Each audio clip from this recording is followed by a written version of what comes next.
In September of 2016, Caroline Massey and her best friend Casey were enjoying a ride on Caroline's four-wheeler. A car was approaching from behind, so Casey tried to turn left to get out of the way. They missed the road and hit a utility pole.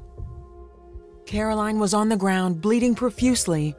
Casey immediately called her mother, who was with Caroline's mother. All we could hear was her saying, "We've crashed, we've crashed." And they had crashed into the woods about a quarter of a mile down from our home. It was the most horrendous feeling I've ever felt. The parents of both girls drove to the scene of the accident. Casey was waiting for them. She was right there flagging us down, and the first thing she said was, "I'm sorry, I'm sorry." So I knew from the get-go something wasn't good. Leslie, a registered nurse, ran to her daughter's side.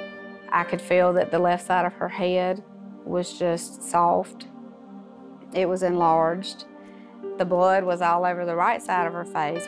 I knew as a nurse that those were fatal wounds, that she had some fatal wounds. They called 911 immediately.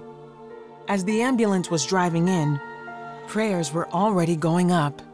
You could hear Casey in the background praying as loud as she could pray. That's all I could hear was that, and blocked everything else out and just, attended to Caroline. As Caroline was loaded into the ambulance and taken to a medical airlift, the families continued to pray. We just started praying, "Dear Lord, you are the great physician. You are gonna have to take this. There's nothing we can do, but we know that you can. And we know that whatever your will is, we have to accept it and take care of the girls and just have your way." The helicopter flew Caroline to Batson Children's Hospital at the University of Mississippi Medical Center. She had 5 skull fractures, bleeding in the brain and brainstem, an orbital fracture, a tear in the carotid artery, and a collapsed lung.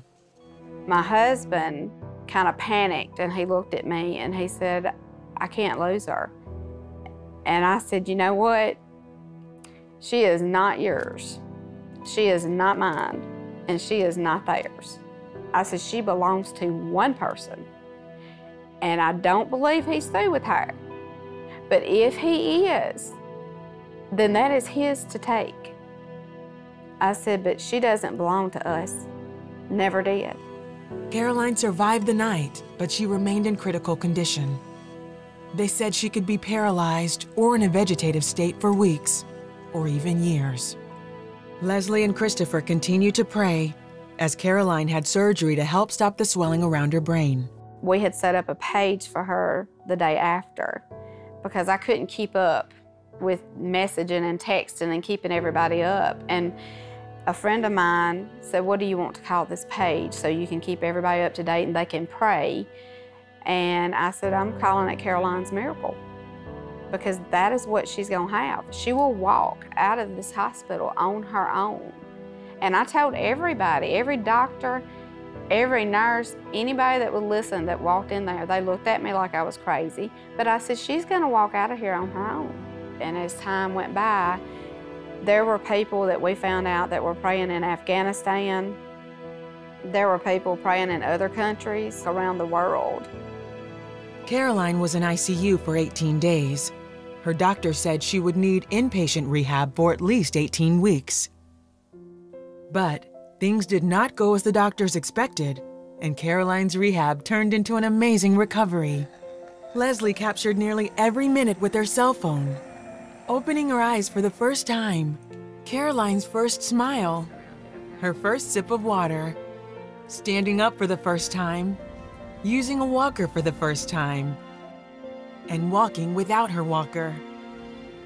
Caroline was in rehab for only 6 days. 6 days. That is, that's just a miracle. Nobody does that. People that say that the miracle don't happen, I tell them they're a lie. Because I got one I live with. And that's my daughter, because God did make sure that she was a miracle. Dr. Edward Manning cared for Caroline after the accident. You usually think about a period of about 2 years for most of the spontaneous recovery to occur, but she was much beyond that. And she was a very pleasant surprise. Within a couple of days of rehab service, she was talking about wanting to go to church on Sunday, and the doctors agreed that she was able to go home, so she was very happy. I definitely believe in the power of prayer, because if it wasn't for him, like, hearing people's prayers, I don't think I'd still be here. He will give us his promises, but he don't always put it in our hands. Sometimes we have to go and reach for them. And prayer, to me, is like reaching for those promises. I know that God still works miracles today because I'm still alive.